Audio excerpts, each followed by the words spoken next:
Alright, good day mga ka-G-Works. Ayan, meron tayong ginagawa dito. NMAX B1. Pakulit tayo ng radiator niya. May butas na to. Kaya papalitan natin ng bago. Bagong radiator. Ayan.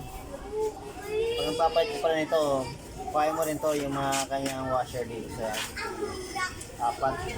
At saka tanggal din dito. At tanggalin mo yung kanyang putris sa likod. Shout out sa aking customer. Ayan. Burns. Shout out.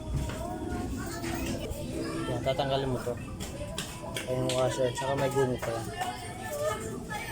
Ayan, ito na yung ating bago na radiator. Kabit naman natin yung mga guma. Sa...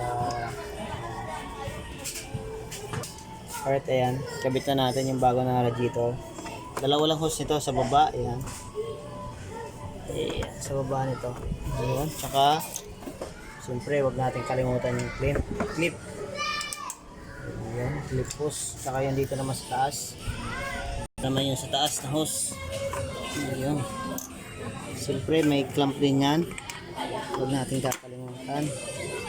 Mayroong clamp din yan. Ayan. Ayos na. Tsaka yung sa reserve na push. Galing ko dun sa reserve. Alright na. Ito na natin. Alright, ayos na.